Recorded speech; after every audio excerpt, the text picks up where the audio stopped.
গুলো মূলত দীর্ঘমেয়াদী কৃমির প্রবলেম আছে বা ওষুধ সেবন করে না, তাদের ক্ষেত্রে কি হয়, এই যে লিভারে যেটাকে আমরা বলি কলিজা কৃমি, হ্যাঁ, কলিজা কৃমি হওয়া, এইটা যদি হয় সেক্ষেত্রে তার ক্ষুধা মন্দা থাকবে বা খাবার অরুচি থাকবে, এটা মাস্ট বি, একদম কমন একটা বিষয়।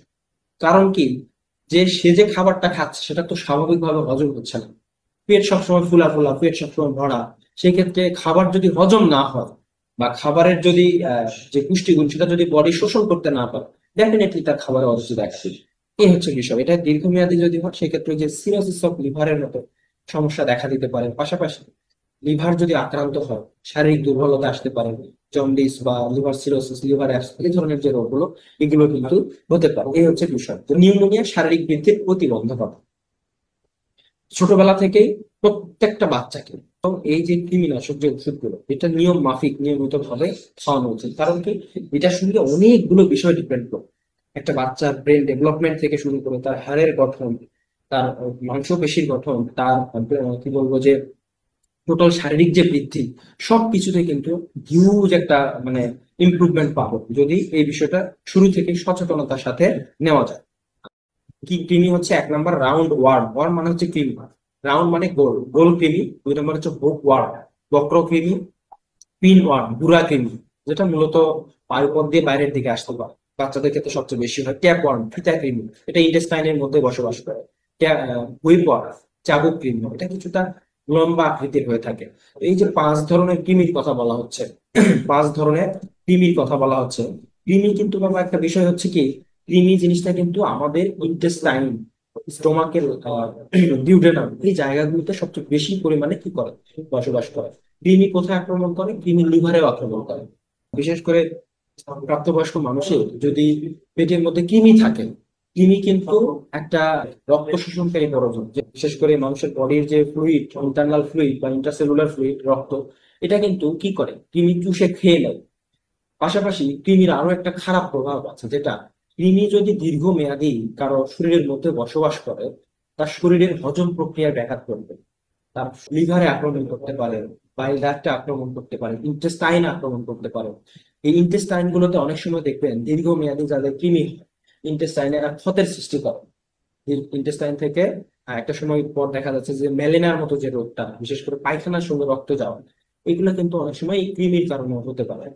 তবে সবচেয়ে বেশি দেখা যায় গোল কৃমি, গুড়া কৃমি এবং ফিতা কৃমি। এই তিন ধরনের কৃমি সবচেয়ে বেশি দেখা যায়। তবে বাচ্চাদের ক্ষেত্রে এই গুড়া কৃমির যে প্রবলেমটা, এটা কিন্তু সবচেয়ে বেশি ফেস করে। গুড়া কৃমি এবং ফিতা কৃমি বিভিন্ন স্বাস্থ্য সেবা যারা দিয়ে থাকে, তাদের পরামর্শ অনুযায়ী মূলত 1 বছরের পর থেকে কৃমিনাশক ওষুধ খাওয়ানোর একটা নির্দেশনা বা একটা সুপারভিশন দেওয়া হয়। কিন্তু একটা বাচ্চার বয়স ধরেন যে 1 বছরের নিচে, 6 মাস, 7 মাস বা 8 মাস এরকম বয়স, বা 5 মাস এরকম বয়স, সে বাচ্চার দেখা যাচ্ছে যে পায়ুপথ দিয়ে কৃমি আসতেছে দেখা যাচ্ছে, সেই ক্ষেত্রে কি আমরা আসলে ওই 1 বছর পর্যন্ত অপেক্ষা করব? যে এক বিষয়টা কিন্তু এরকম না, ইনস্ট্যান্ট তাকে মেডিসিন নিতে হবে, মানে ওষুধ খাওয়াতে হবে।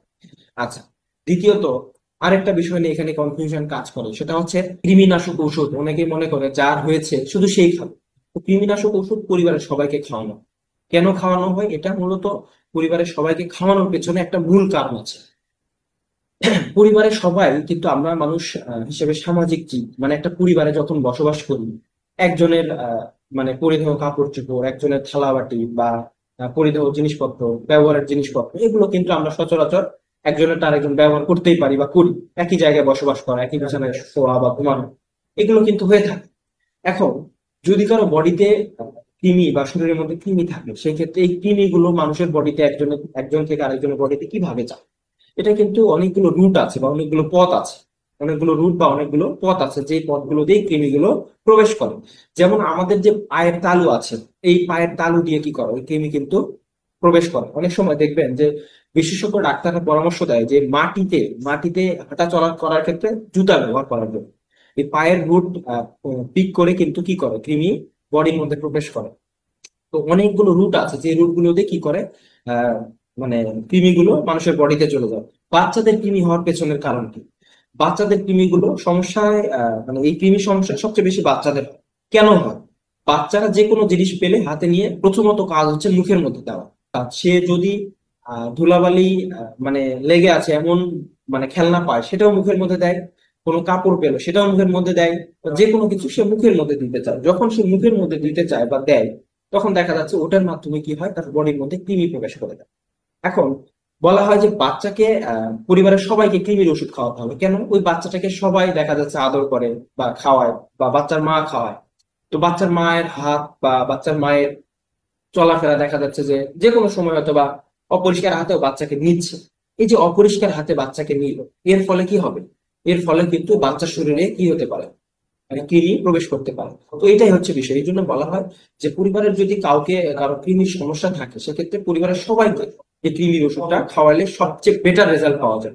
একজনের হয়েছে, শুধু একজন খেলো, আরেকজনের বডিতে আছে, সে বুঝতে পারছে না, পরবর্তীতে দেখা যাচ্ছে ওইটা আবার ছড়িয়ে যায়। এই হচ্ছে বিষয়। গোল কৃমি রোগের বিস্তারটা আসলে কিভাবে হয়? ওরোফিকাল রুট বা ফিকো ওরাল রুট বলা হয়। তারপরে যেটা মূলত পায়খানার মাধ্যমে ছড়াবে এবং খাবারের সাথে মিশে পেটে প্রবেশ করবে। এটা খাবারের মাধ্যমে অনেক সময় প্রবেশ করে।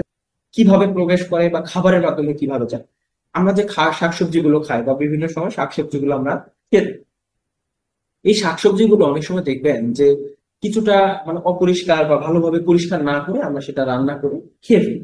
তো এই শাকসবজিগুলো কিন্তু বিভিন্ন রকমের মানে কীটনাশক প্রয়োগ করে আমরা শাকসবজিগুলো উৎপাদন করি এখন। আসলে একদমই ন্যাচারাল শাকসবজি পাওয়া কিন্তু অনেক কঠিন, যা কিন্তু বাজার থেকে যেগুলো কিনতে পাওয়া যায় ওগুলো ম্যাক্সিমামই কিন্তু বিভিন্ন রকমের কীটনাশক দ্বারা প্রক্রিয়াজাত করা। অনেক সময় দেখবেন যে বিভিন্ন হাইব্রিড টাইপের যে শাকসবজিগুলো আছে, হাইব্রিড মানে বীজের আর কি, এই শাকসবজিগুলো থেকেও কি হয়, সেটা যদি মানে প্রপার ওয়েতে মানে পরিষ্কার না করে রান্না করা হয়, এই শাকসবজির মাধ্যমে কিন্তু কৃমি বডিতে প্রবেশ করতে পারে। আর এই শাকসবজিগুলো কিন্তু হজম প্রক্রিয়ায় অংশগ্রহণ করে ইন্টেস্টাইন, স্মল ইন্টেস্টাইনে গিয়ে, যেখানে পানি শোষণ হয়। তো এই স্মল ইন্টেস্টাইনে যখন এটা হজম প্রক্রিয়া যায়, তখন এখান থেকে কৃমি ছড়ানোর সম্ভাবনা বেশি থাকে এবং কৃমি এই জায়গাগুলোতে বাধা বেশি, মানে বাসা বেঁধে থাকে। আচ্ছা, তো এই যে কৃমির যে জীবনচক্র, বিশেষ করে গোল কৃমির ক্ষেত্রে সিস্ট হয়ে থাকবে মূলত 4 থেকে 14 দিন। মানে এটা আস্তে আস্তে কি করতে পারে, এটা আস্তে আস্তে স্টোমাকের লাস্টের যে অংশ সেটাকে বলা হয়, বা পাকস্থলীর লাস্ট যে অংশ সেটা হচ্ছে ডিউডেনাম। এই ডিউডেনামে এটা বসবাস করে এবং এই জায়গাতে বংশ বিস্তার পায়। আচ্ছা, কৃমি হলে মূলত লক্ষণগুলো কি কি দেখা, বা কৃমির সমস্যা আছে আমরা কিভাবে বুঝবো? তো এই পেটে ব্যথা হবে, এটা কমন একটা বিষয়। ক্ষুধা মন্দা থাকবে, অর্থাৎ যেটা খাবারের প্রতি অরুচি একটা ভাব থাকবে। অনিয়মিত পায়খানা হবে। পায়খানায় বা বমির সাথে কৃমি দেখা যাবে। বমির সাথে স্পেসিফিক্যালি না, সবার ক্ষেত্রে যে বমির সাথে কৃমি দেখা যাবে এরকম না, তবে পায়খানার সঙ্গে কৃমি যেতে পারে। আরেকটা হচ্ছে বমি বমি ভাব বা বমি হওয়া, যেটাকে নাউসিয়া বলা হয়। অর্থাৎ সবসময় দেখা যাচ্ছে যে উল্টি আসতেছে, বারবার বমি বমি ভাব মনে হচ্ছে, কিছু খেলে হয়তো বা বমি করতে মন যাচ্ছে, এরকম একটা ইস্যু থাকতে পারে।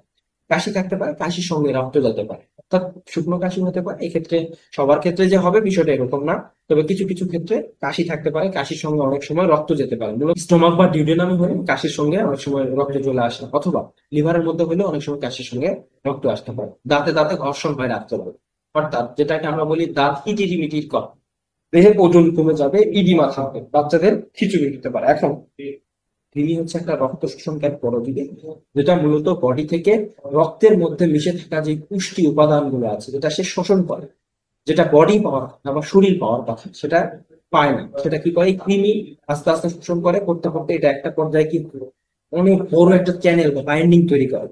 একটা বাচ্চার দীর্ঘমেয়াদী কৃমির প্রবলেম ছিল বা কৃমির সমস্যা ছিল, মা বাবা হয়তো ওইভাবে গুরুত্ব দেয় না।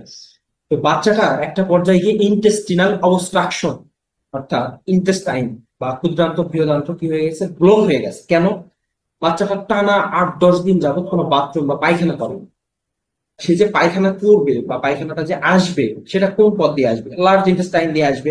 তো লার্জ ইন্টেস্টাইনের ট্রান্সভার্স হলো, অর্থাৎ মাঝ বরাবর যেই মানে নাড়িটা থাকে, সেটা কি হয়েছে, কৃমির কারণে ব্লক হয়ে গেছে, মানে বন্ধ হয়ে গেছে, যেটাকে আমরা বলি ইন্টেস্টিনাল অবস্ট্রাকশন। কৃমি এমন ভাবে ওই বাচ্চাটার পেটের মধ্যে মানে পেঁচিয়ে আছে, যার ফলে কি হচ্ছে, স্টুলটা পাস করতে পারছে না, পেটটা ফুলে যাচ্ছে, বাচ্চা খাবার অরুচি, বমি করছে, পেট ব্যথা হচ্ছে। দীর্ঘমেয়াদী এই প্রসেসটা একদিনই কিন্তু এটা হয় না, এটা দীর্ঘমেয়াদী, মানে অসাবধানতা অসচেতনতার ফলে কিন্তু এই সমস্যাটা দেখা দিয়েছে। তো এটাই হচ্ছে বিষয়, যে দীর্ঘমেয়াদী যদি কৃমির সমস্যা থাকে, কনস্টিপেশনের সম্ভাবনা থাকবে, শরীরের ওজন কমে যাবে, পাশাপাশি ইডিমা বলতে হাত পা ফুলা থাকতে পারে। ইডিমা বলতে হাত পা ফুলে থাকতে পারে। বাচ্চাদের ক্ষেত্রে বাচ্চারা যেহেতু কিছু মানে বলতে পারে না, কথা বলতে পারে না, সেক্ষেত্রে বাচ্চাদের কনভালশন হতে পারে। কনভালশন বলতে খিঁচুনি, অর্থাৎ কাঁপুনি হওয়া, খিঁচুনি হওয়া বা কাঁপুনি হওয়া, জোরে জোরে শ্বাস নেওয়া, অথবা বাচ্চাদের অস্বস্তি লাগা, এই জিনিসগুলো কিন্তু থাকতে পারে। তাহলে এই যে সিমটমস বা এই যে লক্ষণগুলোর কথা বললাম, সবগুলো কিন্তু একটা কিসের পেশেন্ট, একটা কৃমি রোগে আক্রান্ত বা বিভিন্ন ধরনের কৃমি রোগে আক্রান্ত একটা পেশেন্টের মধ্যে কিন্তু থাকতে পারে। এই জন্য কি করতে হবে, অন্তত কমপক্ষে কমপক্ষে 90 থেকে 120 দিন, আমরা আপডেট তথ্য অনুযায়ী এখন বলছি 4 মাস, তবে 3 মাসের মধ্যে, 90 দিনের মধ্যে অবশ্যই, যদি কৃমিনাশক ওষুধ কারো খাওয়ানো না থাকে বা খাওয়া না হয়, সেক্ষেত্রে 3 মাস পর পর কৃমিনাশক ওষুধ খাওয়া উচিত। কৃমিনাশক ওষুধ খেলে কিন্তু ক্ষতি নাই, সাইড ইফেক্ট কিন্তু বেশি না।